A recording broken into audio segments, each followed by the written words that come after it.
All right, this is our next section for you. It actually doesn't have much to do with the rational equations other than that we forgot to do it earlier in the year. So I figured now would be a good time just to throw in hopefully an easy lesson for you guys. We're going to talk about inverse equations or inverse functions.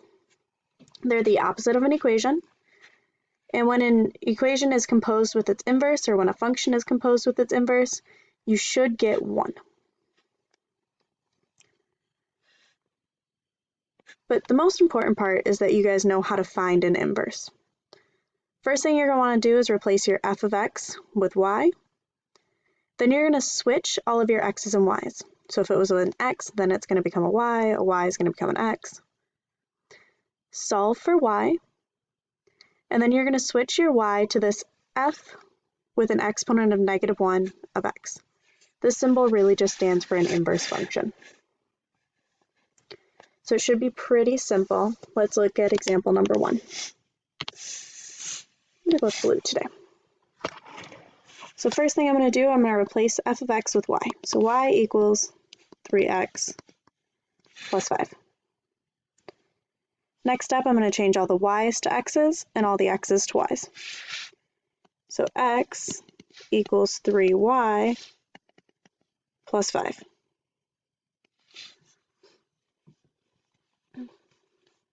And then solve for y. Minus 5 from both sides.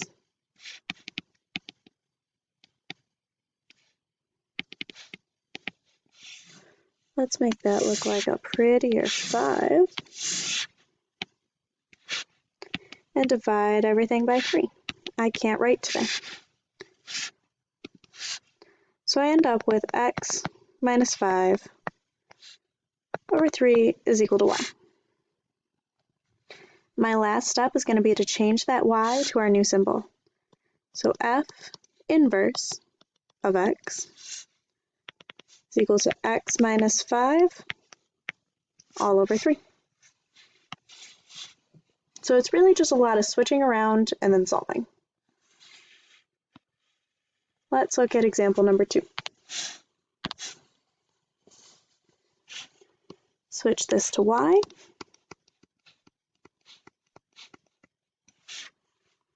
Change my x's and y's.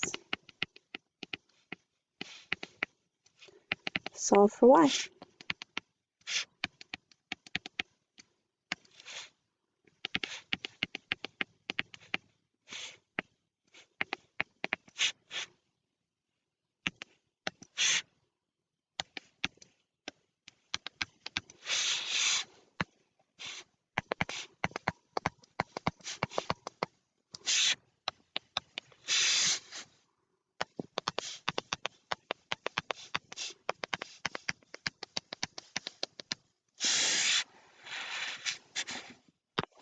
Boom.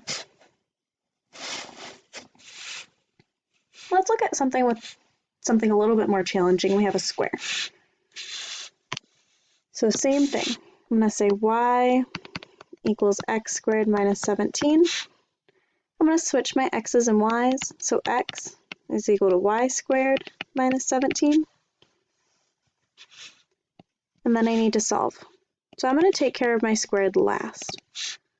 I'm going to add 17 to both sides. X plus 17 equals y squared. And then remember, to get rid of a square, we can square root. I'll square root the whole side. So y is equal to the square root of x plus 17. Or really, the inverse of f of x is equal to square root of x plus 17.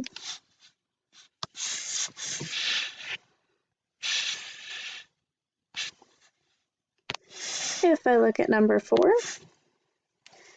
what if I have a square root already? Y is equal to the square root of 3x plus 9. Switch my x and y, so x is equal to the square root of 3y plus 9.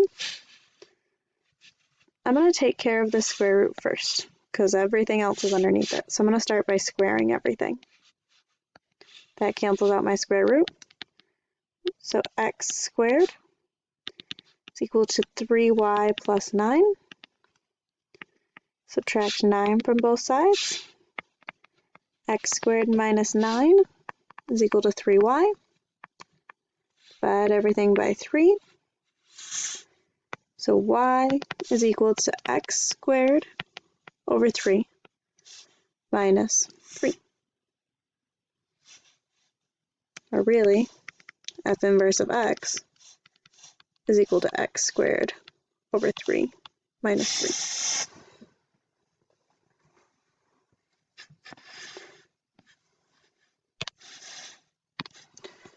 What if we have a 4 at the bottom of a fraction and the whole thing's there?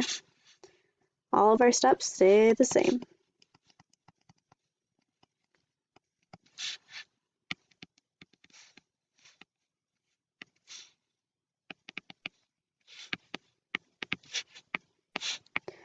This time I'm going to start by multiplying both sides by 4, because what? 4 is on the bottom of everything. So 4x is equal to a 2y plus 5.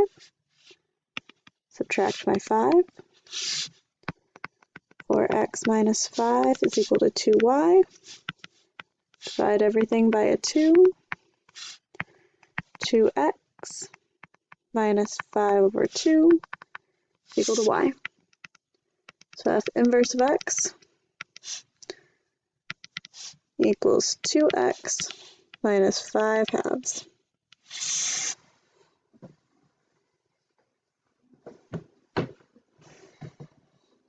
Last but not least, what if each piece has a 3? Or each piece has the same denominator?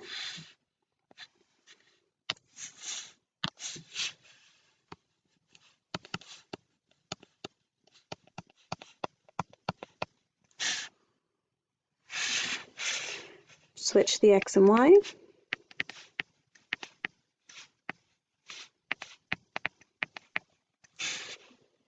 And then to get rid of the denominators, or get rid of fractions, we can always multiply by their denominator. So multiply everything by 3. 3 is going to cancel out with both denominators on the right, leave me with 2y minus 4. And then I have 3x on the other side. Add 4 to both sides. Divide everything by 2.